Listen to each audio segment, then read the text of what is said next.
Hello dear hours family, कैसे हैं आप सब लोग। तो आज मैं आपको सिखाऊंगी ड्रेप साड़ी तैयार करना विद सेपरेट दुपट्टा। चलिए वीडियो को स्टार्ट करते हैं।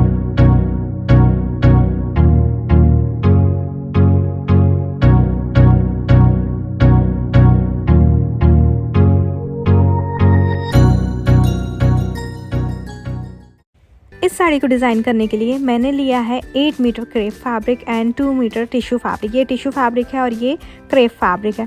क्रेप फैब्रिक हमारा 5 मीटर यूज़ होगा स्कर्ट बनाने में एंड 3 मीटर यूज़ होगा दुपट्टा बनाने में, क्योंकि दुपट्टा जो है पूरा वेस्ट पर होकर हमारे शोल्डर पर जाएगा। तो यहाँ पर हमने ए लाइन में स्कर्ट कट कर दिया, क्योंकि हमें बहुत ज़्यादा फ्लेयर नहीं चाहिए।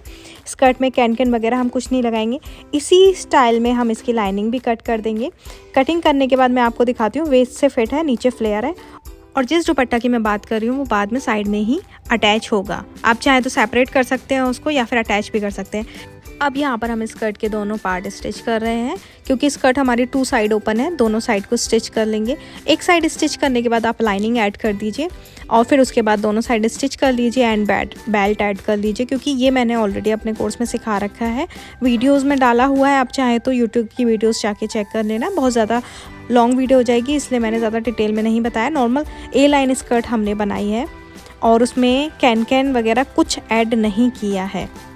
अब इसको नीचे से भी फोल्ड करना पड़ेगा, तो आप चाहें तो इस तरीके से फोल्ड कर सकते हैं या फिर आप पिको मशीन के हेल्प से बॉटम को पिको कर सकते हैं। अगर आपको बहुत ज़्यादा फिनिशिंग चाहिए तो आप पिको कर लीजिए, अदरवाइज़ इसको आप अच्छे से कर पाते हैं तो वेल एंड गुड है। चलिए, आप लोगों की शिकायत होती है कि इसको किस तरीके से फ़ोल्ड किया जाए फिनिशिंग के साथ जिसमें कोई भी क्रीज़ ना आए। ये देखिए, आपको क्या करना है, हल्का सा इसको बाहर की तरफ पुश करना है।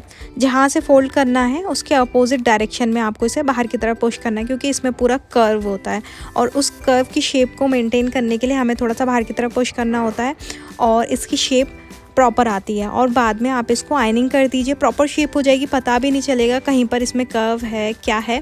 बहुत प्यारा सा फिनिश लुक इसका आ जाता है। मैं हमेशा इसी तरीके से करती हूँ।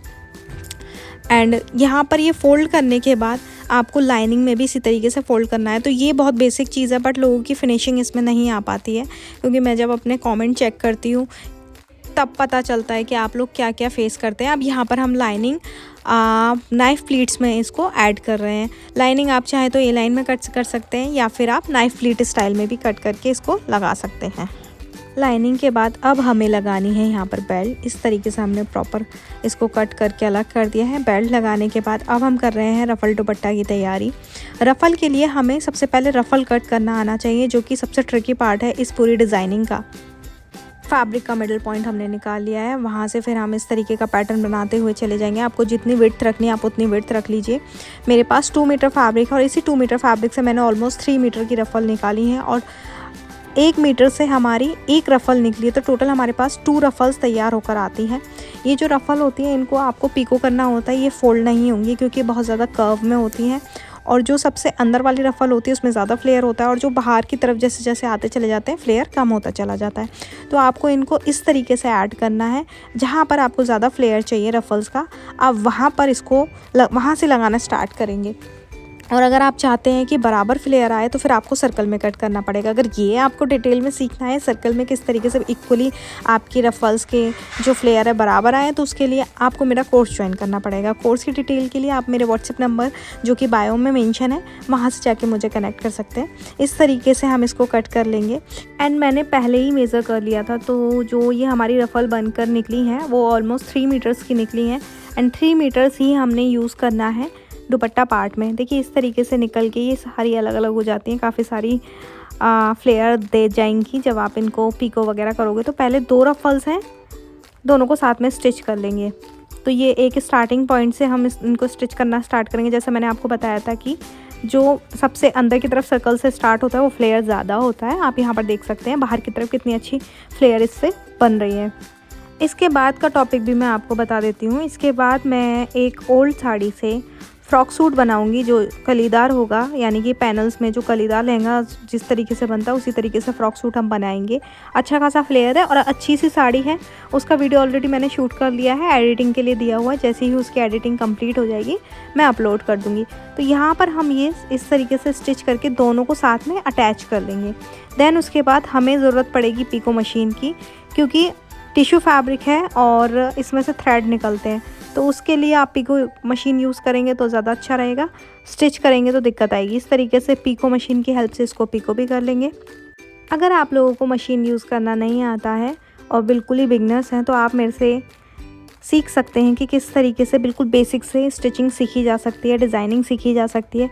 अपने कोर्स में मैंने सब कुछ बहुत डिटेल में सिखाया हुआ है, यहाँ पर इतना डिटेल में नहीं सिखा सकती हूँ। विद मेज़रमेंट सिखाया हुआ है और proper drafting, cutting and stitching दिखाई हुई है। अब हम दुपट्टा के साथ ये जो रफल्स हमने बनाई हैं इनको अटैच करेंगे। जब ये हमारी अटैच हो जाएंगी तो इसके साथ हम 2-3 तरीके की लेस लगाएंगे, जो भी अच्छी लगेगी वो हम लगाएंगे। पहले इसको अटैच कर लेते हैं। यहाँ पर जैसा कि आप देख पा रहे हैं हमारे पास 2 रफल्स हैं जिनको हमने एक साथ स्टिच कर लिया है और इसको हमने इंटरलॉक भी किया है। वो किस लिए किया है मैंने पहले ही बताया था, टिश्यू फैब्रिक है और इसमें से हमारे थ्रेड निकलना स्टार्ट हो जाता है। अब यहाँ पर देखिए इस तरीके की मैंने लटकन वाली लेस ली है। वाइट रिबन जो होता है उसके ऊपर ये हमारा हैंगिंग टेसल है और इसके ऊपर हम इस तरीके का वाइट कलर का लेस यूज़ कर रहे हैं, क्योंकि इसके साथ जो हमने ब्लाउज़ पेयर किया है वो वाइट में पर्ल एम्ब्रॉयडरी वर्क का ब्लाउज़ है। ब्लाउज़ की वीडियोस में मैंने नहीं डाली क्योंकि पहले हमने ब्लाउज स्टिच किया, दैन उसके बाद उसके ऊपर हैंड एम्ब्रॉयडरी हो रखी है। तो हर साइज़ का अलग अलग ब्लाउज़ होता है, इसलिए पहले ब्लाउज स्टिच हुआ है और उसके बाद उस पर एम्ब्रॉयडरी की गई है। अदरवाइज़ पहले एम्ब्रॉयडरी के बाद अगर उसको स्टिच करते तो स्टिचिंग में दिक्कत आती, इसलिए मैंने इसमें वीडियो नहीं डाला। बट स्लीव्स में मैंने हैंडवर्क ना करा के इसी तरीके से टेसल्स ऐड की हैं, तो वो वीडियो मैं इसी के साथ शेयर कर दूँगी। टाइम बचाने के लिए मैं दोनों लेस को एक साथ स्टिच कर रही हूँ। आप चाहें तो पहले टेसल लेस को ऐड कर लीजिए, दैन उसके बाद उसके ऊपर ये वाइट फ्लावर्स वाली को ऐड कर सकते हैं। जो लोग कोर्स अफोर्ड नहीं कर सकते उनके लिए फ्री में मैंने यूट्यूब पर कुछ वीडियोस डाली हुई हैं जो काफ़ी डिटेल में हैं और कहीं और मिलेंगी भी नहीं इतने डिटेल में आपको वीडियो, तो आप जाके पुरानी क्लासेस मेरी चेक कर सकते हैं। बहुत ज़्यादा डिटेल में सिखाया हुआ है और ये उन लोगों के लिए है जो पे नहीं कर सकती हैं बट उनको स्टिचिंग में इंटरेस्ट है, डिज़ाइनिंग में इंटरेस्ट है, तो आप जाकर मेरी यूट्यूब वीडियोज़ देख सकते हैं। और कोई भी इशू आए तो ऑन व्हाट्सएप भी पूछ सकते हैं, व्हाट्सएप नंबर बायो में मेंशन है। और देखिए इस तरीके से हमारी साड़ी रेडी हो चुकी है। अब हम तैयार करेंगे ब्लाउज़। जैसा कि मैंने आपको बताया ब्लाउज़ हमारा हैंड एम्ब्रॉयडरी में है बट उसकी स्लीव्स हमने इस तरीके से टैसल में रखनी है, तो स्लीव्स तैयार करते हैं। मैंने ऑलरेडी जिस स्टाइल में मुझे लगानी है लेस उस स्टाइल में मैंने मार्किंग कर ली है प्रॉपर गैप लेके। और ये जो बेस फैब्रिक है ये हमारा जॉर्जेट फैब्रिक है, उसके ऊपर आपको इस तरीके से लगाना है। आप चाहें तो डबल स्टिच से लगा सकते हैं, सिंगल स्टिच से भी लगा सकते हो। तो यहाँ पर मैंने सिंगल स्टिच से लगाई है जिससे कि अपने आप सेट हो जाए जब हम स्लीव्स पहनेंगे। आप स्लीव्स की फिटिंग भी ले लेना जिससे कि जो एक्स्ट्रा है वो आपको बाद में स्टिचिंग के टाइम पर दिक्कत ना करे। तो इस तरीके से सारी आपको लगानी है 1 बाय 1 करके।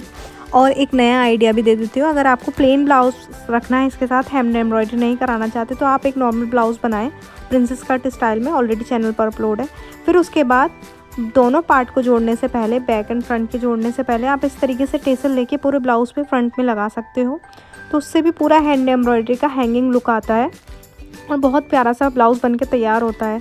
मैंने खुद में तैयार किया हुआ है इसलिए मैं आपको बता रही हूँ। इसके सैम्पल पिक्चर अगर आपको चाहिए तो आप इंस्टाग्राम पर मुझे DM कर सकते हैं, वहाँ मैं आपको डिज़ाइन भेज दूँगी।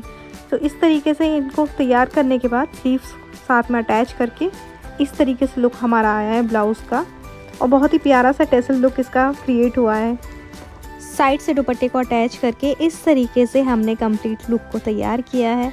आई होप आपको ये वीडियो अच्छा लगा होगा। मैं मिलूँगी आपको नेक्स्ट वीडियो में। Bye bye.